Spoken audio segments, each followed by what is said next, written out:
Hi everyone, my name is Matt. I've been a Legacy player since the early 2010s, and it became my format of choice around the time that Treasure Cruise and Dig Through Time were legal. I've traveled for some big Legacy events, and I'm blessed to live in a city where we have a thriving community with Legacy events almost every night of the week. I love data, and so it's really cool. There were 3 Legacy Eternal Weekend events this fall, which I followed really closely. Fortunately, the raw data from each tournament was posted by the organizers. I've combined all the data from the 3 events to see what conclusions can be drawn and to learn more about the format that is my favorite. Figuring out the dynamics of any given matchup on a small scale, all the way up to how the tournament played out in a macro sense, super fascinating to me. I've learned a lot looking at this data, and I want to share it with you since I did all the work for myself. Other folks may want to see it as well. I love Legacy, I love spreadsheets, hopefully you do too. Let's get into the data. While I don't have any name recognition or notable finishes, I trust the conclusions I've come to here and the data that I'm presenting. The best way that I can think of to provide credibility to what I'm presenting is to be transparent with my methodology, data sourcing, and to provide the ability for the community to peer review my work if you want to. So if you want to look at the full data set I'm using to draw your own conclusions or to ensure that I'm not an idiot, you'll find a link to all that data in the description. If you don't care about how I put this data together, feel free to skip ahead.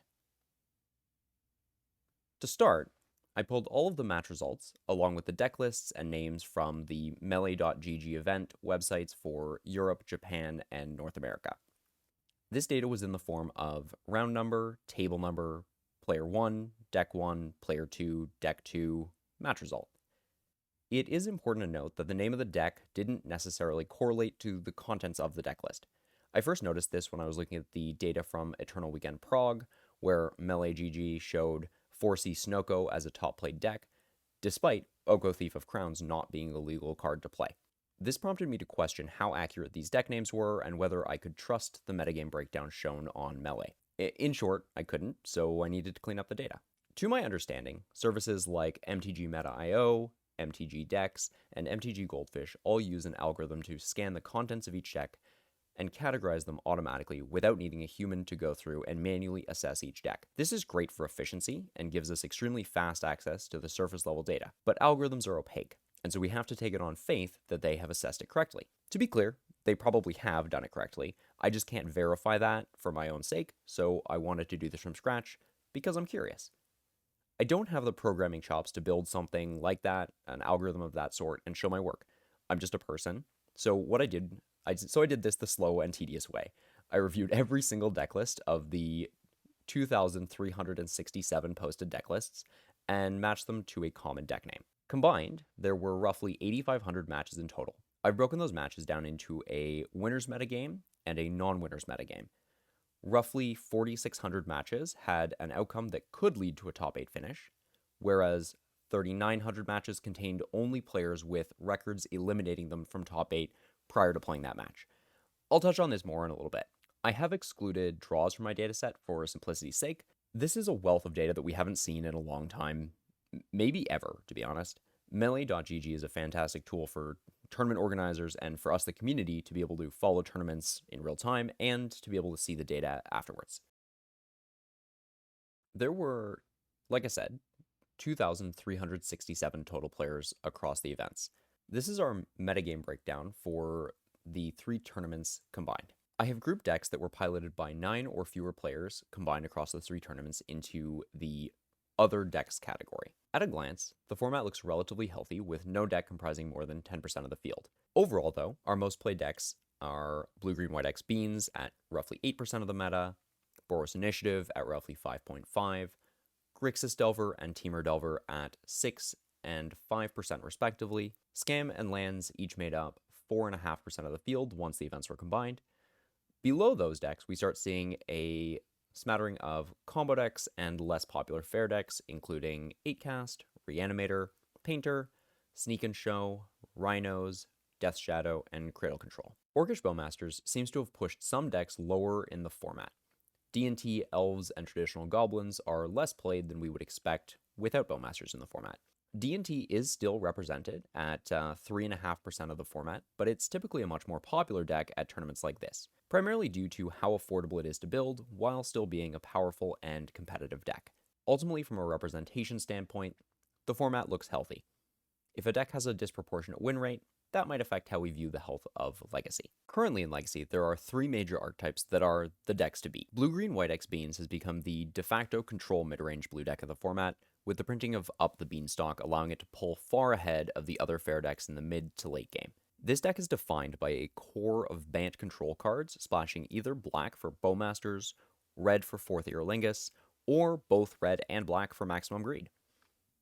Delver or Xerox style decks have been around forever, and Legacy is the perfect format for them, as we have an abundance of cantrips and mana efficient threats. They aren't broken like they were prior to Expressive Iteration being banned, but the core blue-red Delver shell remains the same, with a light splash for red, black, or both to splash Bowmasters or Questing Druid. I also include 4C Delverless Delver in this category because while it lacks the namesake card Delver Secrets, it still shares the same core cards, strategy, and play patterns as the 3-color variants. Combined, Delver decks made up about 12% of the field. Red Stompy decks have been more of a fringe archetype for most of the time I've played Legacy, but they've become much better in the last 12 to 18 months as they receive new and powerful cards. Broadside Bombardiers, the Sticker Goblin, and the Initiative cards have really allowed red-based Ancient Tomb Chrome Mox decks to reach new heights. There are 3 decks that I'm lumping together into this red Stompy archetype that I view as one of the pillars of the format. The first, Moon Stompy, is the classic Ancient Tomb into Blood Moon Trinisphere deck. The next is Turbo Goblins, a fast and resilient Goblins deck that aims to play a Muxus as quickly as possible. And Red White Initiative, a deck with 8 initiative creatures, aiming to stick one of them on the first or second turn of the game. All 3 of these decks have the same core of fast mana, while their differences primarily rely on what they spend that mana on. This usually consists of powerful 3 and 4 mana threats supported by some number of lock pieces, or in the case of Moon Stompy, the opposite, where the lock pieces are supported by threats. Combined, these Ancient Tomb Stompy decks make up 8.5% of the field, and altogether the 3 pillars make up 28.5% of the field between Beans, Delver decks, and Red Stompy. Meaning that in order to compete, you need to have a plan for beating these. Unless one of these decks finds tech to solve its bad matchup, each of the decks has a good and bad matchup among the top 3. The 4th pillar and not listed pillar is Fast Combo. There's a lot of variety among combo decks, so I find it difficult to resolve them down into a larger common grouping. They play a really important dynamic in the format, and combined make up about 15 to 20% of the metagame. But there are 10 plus decks that make up combo as a category, and each deck has drastically different game plans and matchup spreads. Now that we've looked at the composition of the field, along with a brief overview of some of the most popular archetypes, let's get into the weeds with all that data. Before we do, though, I want to define the metrics used to examine each deck. When looking at a deck and its results, we want to look at how popular it is in terms of its metagame share. I want to look at the total matches played with said deck to ensure that we're working with a large enough sample size to draw conclusions from. Naturally, when evaluating how good a deck is, we want to know how much it won. Typically, this is represented as a win percentage. Then I want to see how the deck in question stacks up against these 3 main archetypes or pillars we just discussed. Next up is where I think I've been able to do something really unique with the data. When scraping the data, I was able to indicate whether a match played could lead a player to a top 8 finish or not. In each of the events, there were no players with a record worse than X11 that made top 8. This doesn't mean that all of our X11 players did in fact make top 8, but it is a good heuristic with which to determine how much weight to lend a match result. For each matchup, we can look at the total win rate, a contention match win rate, i.e. were they live for top 8, and a non-contention match win rate, i.e. were they dead for top 8. Let's move on to each deck, their results, and my thoughts. We're going to look at Beans, Grixis and Temur Delver, Initiative, Painter, Doomsday, Lands, and Breakfast. There are more decks to examine, but I wanted to touch on a range of archetypes and prioritize some of the top played decks and top performers. Notable decks not included in this video are Reanimator, Blue-Black Scam, Death and Taxes, Moon Stompy, 8-Cast, 12-Post, and Temur Rhinos.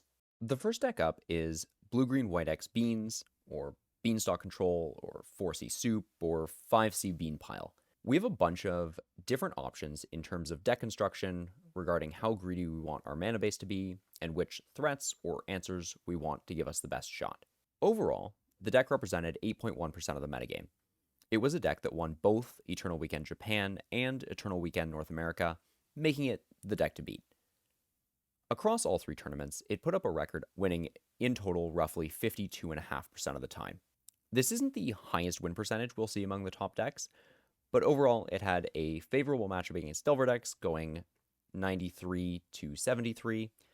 Naturally, it went 50-50 in mirror matches, as that's the only possible outcome, but it did have a negative record against the Stompy decks, winning only 43 of a total 109 matches. As a whole, these numbers are fine, but not that impressive, especially given the deck won 2 of 3 major events. The biggest explanation for this is the delta between the winner's metagame and the remaining field. In contention matches, the Beans players won 54% of matches, whereas the Beans players that were dead for top 8 won almost 5% fewer matches at a rate of 49.7%. We'll look at some of its matchups in greater detail, but I think that the largest contributing factor to this is that the deck is difficult to pilot and that top players can overperform with a deck like this. Beans players did relatively well, making up a greater share of the winner's metagame compared to their total numbers, 8.7% of the winner's metagame share versus 8.1% of the overall.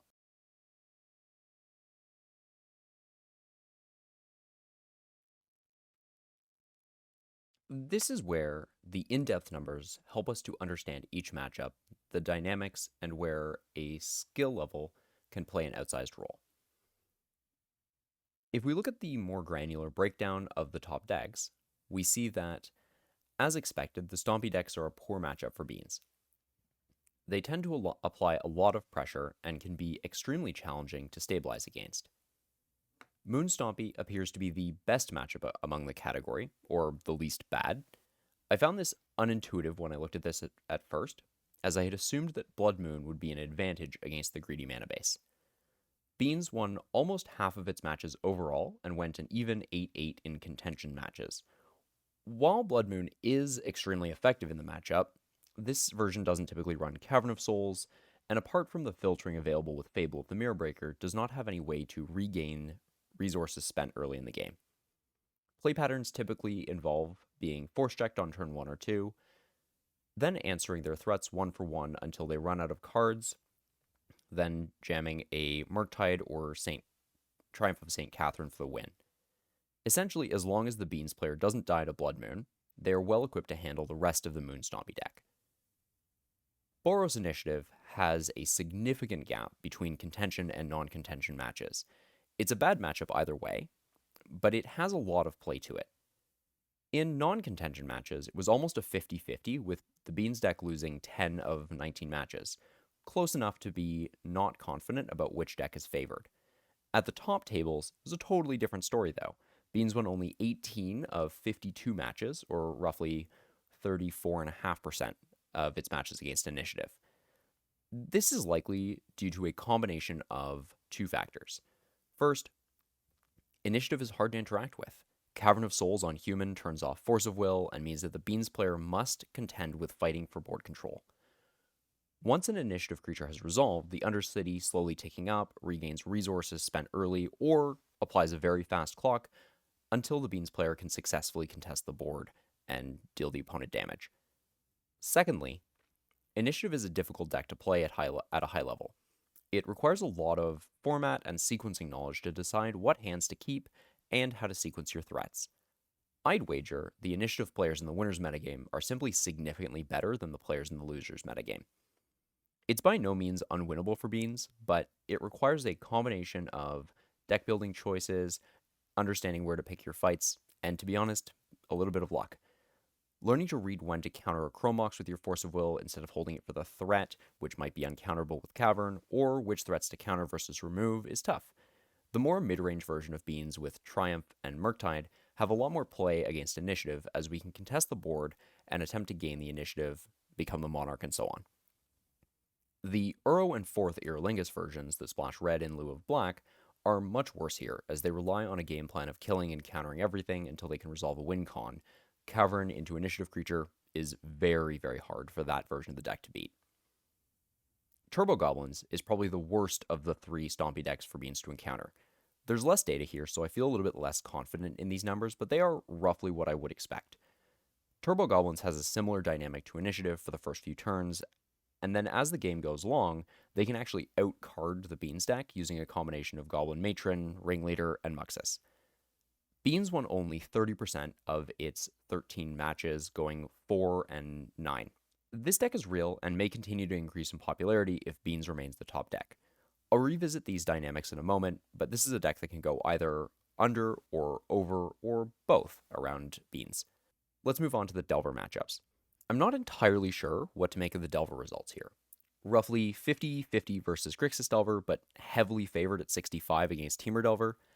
The sample size for each matchup is large enough that I feel comfortable trusting these results, even if on the surface I don't fully understand them. But let's get into that. Grixis and Temur are very close in terms of their card selection, so the distinction between Orcish Bowmasters and Seek the Beast must be significant. The more I think on it, the more that this makes sense to me. Delver is at its best against control decks when forcing them to play reactively into days, trading resources aggressively while dealing damage to ensure that the opponent has a lack of time and resources with which to stabilize and pull ahead. If that's the framing we use to think about these matchups, then it does follow that Bowmasters would be an unideal card for that purpose. It applies pressure quickly and punishes the core mechanic the Beans deck is attempting to execute, drawing cards. The opposite goes for Temur. Seek the Beast is a slow way to compete on card quantity and doesn't keep up with the Beanstalk. This leads to a lower pressure game and allows Beans more breathing room to pull ahead. For Sea Delver, the combination of these cards at the expense of Delver itself wasn't played in large enough quantities to draw useful conclusions from, but it will be interesting to see if it proves the better deck in the matchup. For Sea Delver, the combination of these cards at the expense of Delver itself wasn't played in enough copies to draw useful conclusions from, but it'll be interesting to see if this proves the better deck in the matchup over time. While it has slightly fewer 1-drops, lacking Delver, it still has early pressure and Days Wasteland. Let's look at the good matchups for Beans. In general, Beans is designed to beat up on fair interactive decks. It crushed Cradle Control, Maverick, Scam, Jeskai, while posting negative records against D&T and Green-White X Depths in the non-contention matches, but not in the contention matches and overall. Skill level and format knowledge are huge drivers here, with 40% win rate differences between the winners and losers metagame against Depths and a 30% differential in the D&T matchup. Let's look at the bad matchups. Beans is susceptible to decks that can go under it or over it. Doomsday, Cephalid Breakfast, and Infect decks are all ones that can combo kill with protection very early in the game, on turn 2,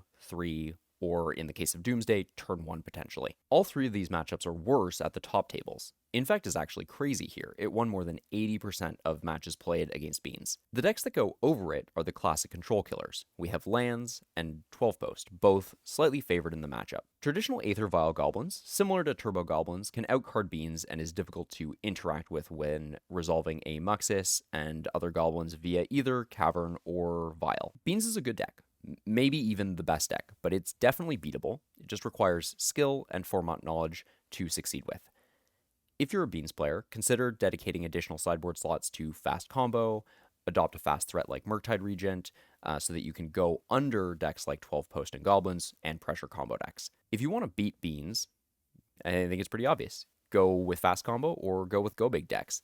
If fair is your game though, then Grixis Delver or Sultai Beans are the other blue decks that have the ability to disrupt and go under in a meaningful way, but don't expect a one-sided matchup. Sultai Beans was very favored, but hard to say whether that's player skill because the players playing Sultai Beans throughout the Eternal Weekends were players Pokemoki and Bosch and Roll, who are both top-tier pilots. Moving on to Grixis Delver. Grixis Delver has been the primary Delver strategy since the printing of Orcish Bowmasters. It has dropped in popularity since players started experimenting with Temur Delver, but it is arguable which deck is better. Representing 6% of the meta, Grixis is the second most played deck. It put up slightly favorable results at a 51.5 win rate. I mentioned earlier that it had a roughly even matchup with Beans. It is slightly unfavored in Delver mirrors compared to Temur and Forsea, only winning 43% of matches played. Notably, this number does include the mirror matches. It did put up favorable results against red stompy decks, winning nearly 55% of matches played. When we look at the winner's metagame results compared to the non-contention meta, we see a very similar result. This indicates to me that either there is a lower skill ceiling playing the deck, or, to be honest, and I think much more likely, that the skill differential between top and bottom Delver players is simply smaller than that of some other archetypes. Delver is often favored by players who intend to win and put the effort in to do so, resulting in a lower gap between top and bottom. When we look at our individual matchups with Grixis Delver, we see that it generally has an inverse spread compared to Beans. We've already covered the Beans matchup from the other side of the table, where we have a lot of tools to apply early pressure and disrupt them from executing their game plan. The Teamer Delver matchup is really interesting to me. Despite only having 4 to 6 differences in card choice, excluding the mana base, the results tell a really clear story. Teamer is heavily favored in the matchup, with Grixis only winning 35% of matches played. This holds true across contention and non-contention matches. This is almost certainly due to the dynamic that we find in fair deck mirror matches across formats, where the player that is able to go slightly larger is heavily favored. These matchups often play out where each player trades off 1-for-1 until a player is able to resolve and protect a Murktide region, or a player floods or screws, or gets wastelanded out of the game. Seek the Beast is a hard card for Grixis to deal with, as it allows the opponent to pull ahead, gaining card advantage while not being vulnerable to Orcish Bowmasters. There might be some tech out there to help this matchup, but we haven't seen anything break out yet. Postboard, Counterbalance is a really important card that can help offset the card advantage of Questing Druid, but it is a tool that Teamer also has, and is equally good against Grixis as it is against Teamer. Moving on to the Stompy matchups, against Initiative, Grixis put up very solid results, winning between 55 and 60% of matches, depending on which metagame we look at. Delver's excellent at contesting Initiative and Monarch, while also being able to attack the fragile mana base while having interaction on pretty much every angle of attack. Turbo Goblins is a similar story, with Grixis putting up an overall 60+% win rate, but that differential mostly came from the non-contention matches, while in the winner's metagame we see an even 3-3 result. This is a small enough sample size that I wouldn't be surprised if it is a little bit more one-sided than it looks, or a little bit more even than it looks. The other component is that this Goblins deck is newer, and there may be a large skill differential between the top and bottom players, where the top players have a much better understanding of how and when to jam their threats. Moon Stompy put up the best fight against Grixis, where Delver only won 44% of matches played. The top Delver players managed an even result, but the loser's metagame got fully crushed, winning only 3 out of 10 matches. There are a couple dynamics to look at here, the first being that Moon Stompy is the deck with the most lock pieces, and all of those lock pieces are very effective against Delver. Blood Moon, Chalice the Void, and Trinisphere are all extremely difficult to play through for a Delver player once they resolve. The second being that, similar to all the Ancient Tomb decks, playing against them is like playing on a razor's edge, where one mistake can just end the game on the spot. Deciding where and when, how exactly to cash in your counter magic, wastelands, and removal is extremely important. This matchup's often about figuring out which resource the opponent is bottlenecked on and picking your fights over that resource.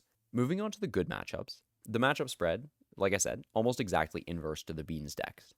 Grixis crushes the fast combo go under strategies like Doomsday, Forge combo, Breakfast, Sneak, and Mystic Forge combo, which I already said.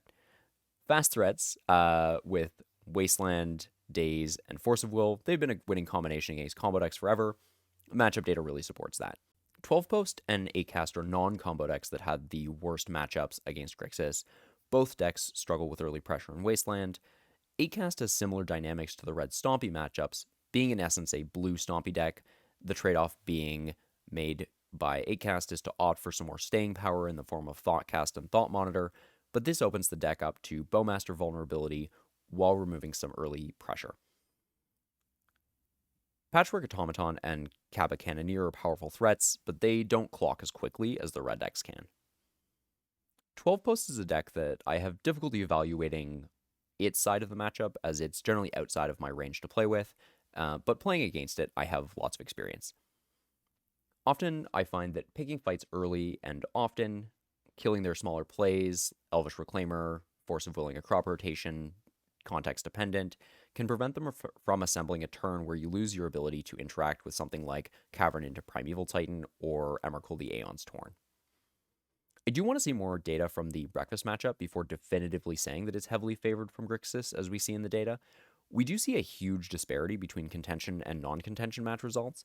In contention matches, it was an even 3-3 result, with non-contention matches showing a blowout in favor of Grixis. Intuitively, Breakfast and Painter have similar dynamics where they can present a pretty fast combo and have a powerful B plan in the form of Urza's Saga. I think the Delver is favored, but I would be surprised if in the long run it remains 75% favored. Breakfast is a relatively accessible deck, and so the skill differential between top and bottom players is likely larger, with lower skill players more likely to jam the combo and higher skill players leveraging the fair plan to apply pressure and create openings to combo kill. From the Delver perspective, fight the fair game, but respect the combo. It's easy to disrespect the fair plan and then find yourself against a wall where you have to fade the combo. Moving on to the bad matchups, Painter has similar dynamics to Breakfast, so let's start there. Unlike Breakfast, Grixis won only 16 out of 43, or just under 40%, 37% of the matches played against Painter. Painter has a much better fair game in this matchup than Breakfast does, with 8 main deck removal spells and the ability to power up Urza's Saga with fast mana in the form of Soul Lance. The strategy from the Delver side is going to be the same as against Breakfast. Ensure you don't lose to their fair game while respecting the combo. Painter has lots of tools that are extremely potent, so this is going to be an uphill battle. The land-centric and non-blue mid-range decks are pretty favored against Delver. Delver being a Xerox deck means that it's got a wide range of answers and threats, but a small quantity of them, relying on cantrips to find them. These decks have a game plan that rely on one angle of attack and can overwhelm the answers for that card type with pure volume. Lands is extremely hard to interact with for Delver. It's able to survive with Mazavith while applying pressure by threatening the Dark Depths combo and making Urza's Saga tokens. An example of overwhelming the number of wastelands that Grixis has. Some of the lands players are still playing a more traditional red-green version of lands with Grove of the Burn Willows and Punishing Fire. This version matches up even better against creature decks while losing points against the rest of the field. I think it's more likely to be in the loser's bracket, and that would contribute to the win rate differential that we see between Delver winning 40% of the matches played at X1-1 or better compared to 20% of the win rate at X2 or worse. This averages out to a 28% overall win rate. Realistically, the winning strategy here is to try and go underlands, apply as much early pressure as you can, use your counter magic and wastelands to try and slow them down before you get buried by a card advantage engine. They kill all your threats and or all your lands. Out of the sideboard, Price of Progress and Surgical Extraction are both situational cards that can help this plan along. Cradle Control is almost the inverse of lands, where instead of overwhelming the wastelands, it overwhelms the removal spells. Delver only won 36% of the matches played across all 3 tournaments, losing more at the top tables compared to the bottom tables. One of the most effective ways to attack this deck from the Delver end is to fight over their initial mana sources, i.e. lands and elves. This then can cause them to hit a failure rate where they're not able to cast their creatures. If you can't disrupt the mana, game's likely going to go poorly. Endurance, Orcish Bowmasters, Grist, and Fiend Artisan all line up very well against Delver. All at the same time, they're constantly threatening you with a natural order into Craterhoof Behemoth. Green-White X Steps is almost a hybrid of the 2 decks we just talked about, having a lands package that can threaten to Dark Depths combo, and a creature package that will outclass Delver in the mid-game to late game. While this is still a bad matchup, especially against skilled Depths players, this matchup I think is better than either Cradle or lands. The hybrid nature of this deck leads to more situations where their game plan is going to rely on either the lands package or the creature package, allowing us to identify and then attack their current plan more effectively. This deck is also slower than the other 2, allowing Delver to utilize its card selection in cantrips to find the right answers for the situation. Overall, Delver still won only 40%, or 6 out of 17 matches played against the top Depths players. Moving on to Initiative. It represented 5.5% of the field, with a high win rate of 55%. It is favored against Beans, but unfavored against Delver. Despite being a somewhat linear non-blue deck, it's got a lot of play, leading to higher skilled players putting up much better results than lower skilled players. We see this in the winning metagame versus the non-contention metagame, the outlier to this theory being Delver. We've already examined this matchup from the Beans end, but to reiterate, Initiative is heavily favored. The threat density combined with the Initiative and Monarch mechanics are hard for Beans to interact with. We see that stronger Initiative players are more able to capitalize on these dynamics with a 10-point spread between players at the top tables and everyone else.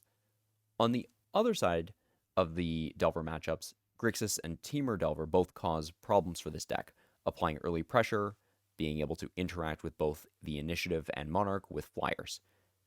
These matchups are overall unfavorable, with roughly a 43% win rate apiece, worsened at the top tables as the better Delver players are more able to leverage their tools effectively.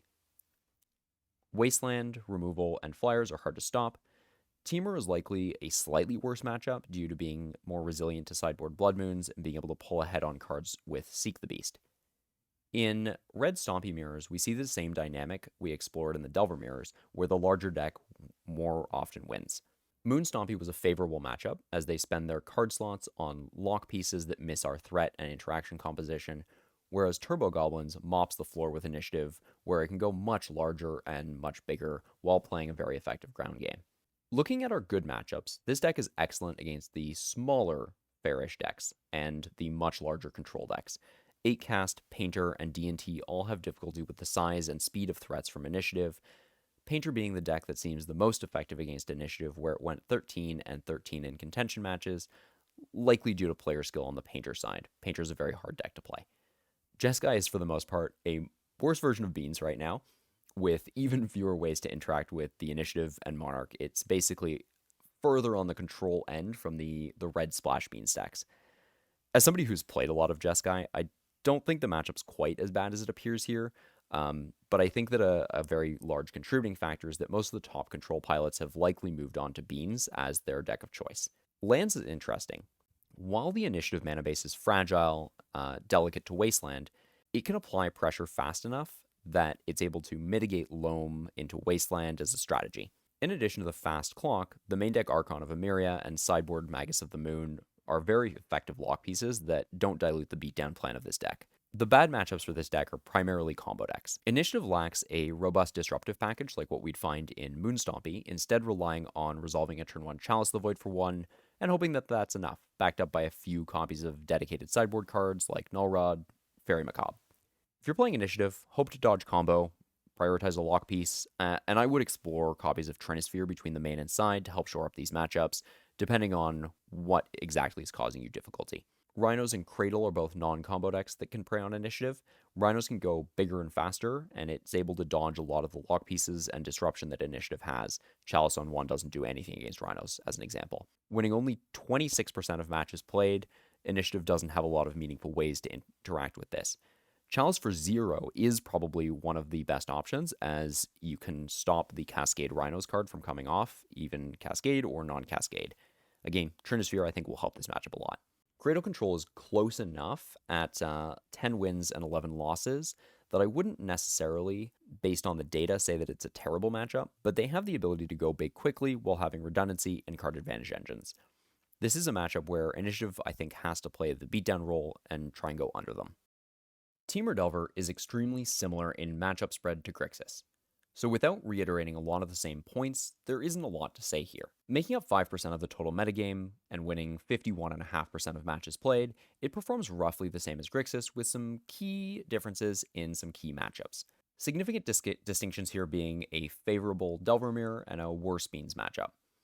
The biggest spread between the winners and losers metagame here are the red Stompy matchups, where somehow Temur lost a majority of its non-contention matches. We'll explore the individual matchups more in detail to uncover why this is. Beans is a horrific matchup, with a sub 40% win rate due to reduced pressure by trading Bowmasters for Seek the Beast. This card advantage is not enough to effectively play a long game. On the flip side, Seek the Beast allows Temur to go larger than its Grixis counterpart, winning 65% of its rounds here. The Stompy decks are interesting. There's nearly a 40-point range between the top tables and the non-contention matches in win percentage. I read this as being a relatively high floor for the Stompy decks, meaning that they aren't hurt as badly by lower play compared to the Delver decks. The Delver decks are still clearly favored, but less experienced players are maybe more likely to pick the wrong fights. Same as with Grixis Delver, we see generally favorable combo matchups and generally unfavorable mid-range and control matchups. A couple interesting things here are the dichotomy between Maverick and Cradle control win rates in a matchup, despite sharing a lot of strategy and core cards. And Doomsday putting up a positive win rate versus Teamer, but a negative one against Grixis Delver. Painter was a breakout deck at Eternal Weekend North America and had impressive results against the top decks in the field across all 3 events. Representing almost 4% of the field with an overall win rate of 55%, this is definitely a deck to watch. In contention matches, it gets even more impressive with nearly a 57% win rate and positive records against Beans and Delver and Stompy at 54%, 57.5%, and 60% respectively. It did lose a lot of points in the Stompy and Bean matchups outside of the top tables, which I think I would attribute to player skill. Painter's a complex and difficult deck with many branching decision trees. We have discussed Painter versus Delver, where it has a lot of interaction and a solid fair plan while forcing the opponent to respect combo at all times. Beans is a matchup where strong Painter players can force openings to combo, or sometimes they can just win with a combination of creatures, pyroblasts, and card advantage. The Stompy decks are where we see a split in results. Initiative put up the best results, likely because it can fight both the combo element and the fair element. At 13 and 13 in the winner's bracket, I would go as far as to say that this is a fairly even matchup, with both players having the ability to execute their game plan and meaningfully interact with their opponent. Moon Stompy can fight the combo end of the deck, but is much less effective against the fair plan, whereas Turbo Goblins will almost certainly win the fair game every time, but has minimal interaction for the combo. The ability for Painter to play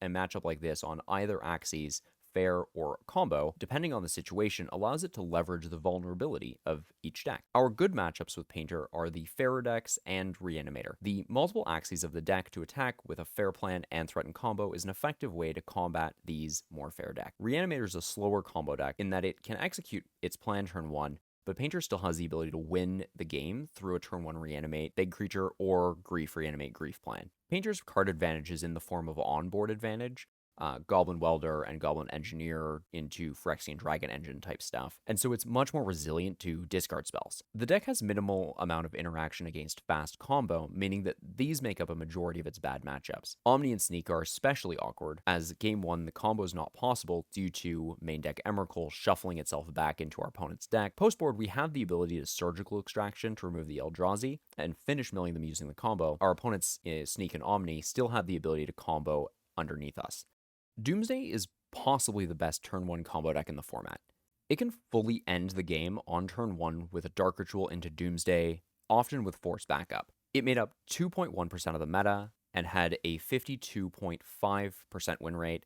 It had a 54% win rate at the top tables versus 51% outside of the top tables. It put up strong results versus Beans and Stompy decks while being competitive but unfavored against Delver. Doomsday is still evolving, and it had a fantastic tournament in Prague where lovely player, I don't know how to pronounce his name, Mark Tobias, showcased some new tech in the form of Teferi Time Raveler and the One Ring, adding a new dimension to the deck. Doomsday requires a similar skill set to chess, in my view. Being able to explore a branching tree of possible outcomes and determining the correct line will deterministically win the game. While the deck is powerful, this skill set is less transferable to other archetypes, and this means that it has a steep learning curve, unlikely to ever see widespread play. Top pilots win a very high percentage of their games. Mark, the player who used the One Ring, played all 3 Eternal Weekend events and had a combined win rate of 80%, going 25-6 in Swiss, making a top 8 in Prague, and his only losses throughout the weekends were to a Doomsday Mirror,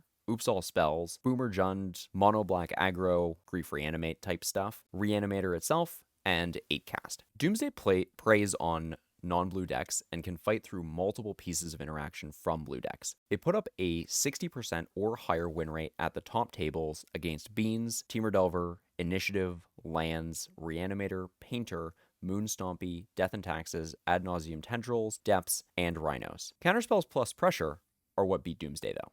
Grixis Delver, 8-cast, Cephalid Breakfast, and Death Shadow all beat Doomsday 2/3 of the time or more. All 4 decks can answer Doomsday via Force of Will and then end the game before the Doomsday can assemble a second attempt or sculpt a good 7-card hand to kill them through protection. 8-cast especially seems to have been very dominant, winning 7 out of 7 matches in contention tables, combining Counter Magic with Chalice of the Void and backing it up with the Fast Clock. This has got to be one of Doomsday's worst possible matches.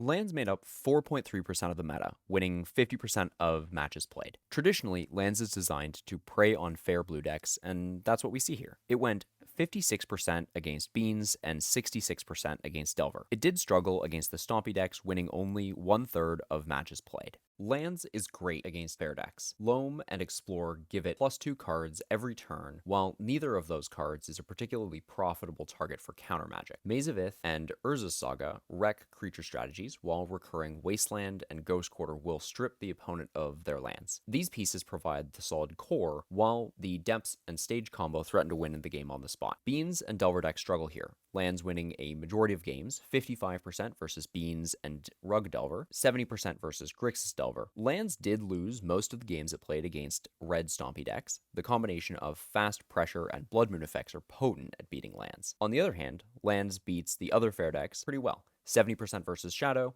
55% against Rhinos, and a small but winning sample size against Sultai Beans. Breakfast was also a favorable matchup at 55%, having access to land destruction and resiliency versus the beatdown plan on the land's end. Bad matchups include Painter at 38%, Cradle at 15%, Doomsday at 35%, Cloudpost at 14%, 1/3 or 33% against the Epic Storm. Fast combo is usually going to be able to go under lands, Painter being an especially deadly example of this, being a fast combo deck that can also play Blood Moon. Cradle Control and 12 Posts both attack the deck from a different angle, being able to go big and ignore the primary plan of lands. Cephalid Breakfast is similar to Painter in a few respects. It's an A+B combo deck with a B plan via Urza's Saga with supplemental creatures. It lacks some of the synergy that Painter has, but offsets that with access to Force of Will, Daze, and a cantrip package in Brainstorm and Ponder. It made up 2% of the metagame and had a flat 50% win rate, performing well against Beans, but poorly against Delver and Stompy decks. Similar to Painter, it had a much better win rate at the top tables compared to the bottom tables. The gap in win percentage between contention and non-contention matches is 6%, and this is even more clear in the individual matchup results. On the surface, if we look at a 50% flat win rate, we might think this deck is, at best, mid. I think the deck is better than that. Let's look at some of the individual matchups to explore that as a concept. Breakfast put up solid results against Beans and went even in contention matches against Delver decks. This is a deck that did much worse at the bottom tables than it did at the top tables. Look at Grixis Delver results. 3 wins and 3 losses in contention matches, but Breakfast was only able to win 1 out of 12 matches in the losers bracket. We see a similar story with Beans. 12 wins to 6 losses in the winner's circle compared to 3 wins out of 10 matches at the bottom. While Breakfast is an accessible deck, it's also a difficult deck to play well. To jam or not to jam is sort of the question, right? Looking at these results against the fair decks in the X2 or worse bracket, I think these players were jamming too often and too quickly. Beans and Delver can disrupt the combo at multiple points with removal and counter magic. Strong players are much more likely to pressure with a beatdown plan first, then jam once the opponent has spent a lot of resources and it's more likely to be safe to combo. The weaker players did better against the decks where jamming is usually correct. Look at Initiative, Lands, 8-Cast. These are decks that can easily outgrind your fair plan or clock you quickly, but are pretty soft to a fast combo kill. Basically, my theory is that the stronger players were more hesitant to jam, and less experienced players jam too often. There's got to be a middle ground there. Overall, Breakfast went positive against Beans and Rug Delver, went 50-50 against Initiative, and very negative against Grixis, Delver, and Moonstompy.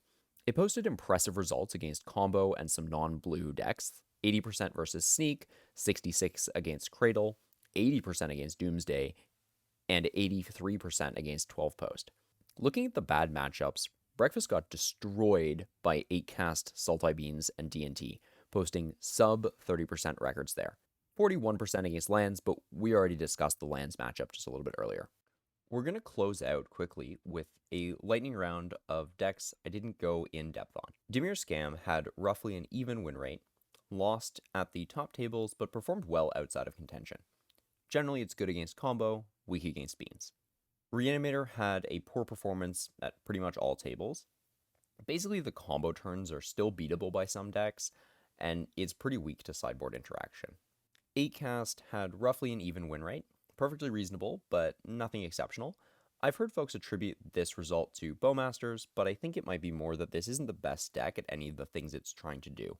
It's a worse Stompy deck than some of the Stompy decks. It's a worse card drawing deck than some of the card drawing decks. Death and Taxes went 50-50 ish. It's unlikely to spike an event, but it's certainly not embarrassing to play. Rough beans and initiative matchups, so being unfavored against two of the top three decks, not ideal. Moonstompy won 50% roughly in the winners metagame, 58% in non-contention matches. I think players are still figuring out the right build. Maybe we'll see some cool stuff in the future here. Team of Rhinos won roughly half-ish of its contention matches and 55% of non-contention matches. I think it might be underexplored. It's certainly powerful, but often legacy players are resistant to decks that came from Modern and were ported into Legacy. Dimir Death Shadow had a net negative result, minor redemption outside of its contention matches. It's often a budget deck. It did quite poorly against most of the top decks. It did much better against the Glass Cannon combo decks, stuff like Mystic Forge combo. Cradle Control went slightly below average in contention matches, but had almost a 54% win rate outside of that. I like it. It's kind of fair, it's kind of not. It feels like a very complex and nuanced non-blue fair-ish deck. I mean, it's got natural order, right? Mono Black Aggro. Very solid, 53 to 54% win rate in contention and in non-contention matches. It's probably one of the best budget decks right now. I mean, you still need City of Traders, but it can be very affordable outside of that, and you don't need to necessarily play City of Traders. There are versions that play Dark Ritual only. Very solid deck. I have a friend who plays this deck. He's done very well with it. Turbo Goblins. Very impressive 60% win rate in contention matches, although it had a pretty small sample size, so we'll see how that continues on. It's the least interactive, but probably the most powerful of the red Stompy decks. Because of that, it seems very well positioned right now, being good against the top decks. Sultai Beans had a 60% win rate in the winners meta, but then a pretty big drop going down to 45% in non-contention matches. Again, very small sample size here. It's kind of similar to the blue, green, white, black versions of Beans, but it's trading Leyline Binding for a better mana base and Witherbloom command. Riskaminator, which is the red-black or primarily black hybrid between Reanimator and the mono black aggro decks, it did really well. 60% win rate overall, 55% in contention matches, and 66% in non-contention. However, it had a really, really small sample size, like tiny. It's a really cool deck to continue to watch. It's got some of the elements of Painter and Breakfast, where it's a combo deck that also has a B plan, and the B plan can be the A plan. Lots of play to it. Paradoxical Outcome. This is a deck sort of pioneered by Tony Scapone right now. 66% win percentage overall, 62% in contention matches, and 75% in non-contention matches. Again, tiny sample size here for this deck. It's almost like the Mystic Forge combo deck and 8cast had a baby that deals 50 damage with Aetherflux Reservoir. It's pretty sweet. I mean, it doesn't actually contain Mystic Forge, but very cool deck nonetheless. Moving on to my final thoughts. I don't think there's anything super surprising happening here, but it is still fun to go through and analyze the information and the data. There were a couple of things that I had to think about, like the Moon Stompy and Beans matchup, the dynamic of Blood Moon versus the threat density in that matchup. Also, as of the time of recording, Sultai Beans seems to be pushing out Blue Green White X in the Magic Online metagame and in published 5.0 lists. This isn't necessarily indicative, but it's super interesting. The Moto 5.0 lists are not a representative sample size of what has actually been played and what's necessarily doing well. They are a selection of what Wizards decides to publish out of the lists that went 5.0. Sultai does seem to be favored against Beans, but I do think that it's unfavored against Jeskai Control, which is in turn very unfavored against Beans. So it might be interesting as this format continues to play out. We might have a rock, paper, scissors among the control decks of the format where they each have different matchups and they all have a good and bad matchup against the other two control decks. So that could be interesting. But I hope that everybody had fun going through this with me. I certainly had fun doing all of this. I had a blast.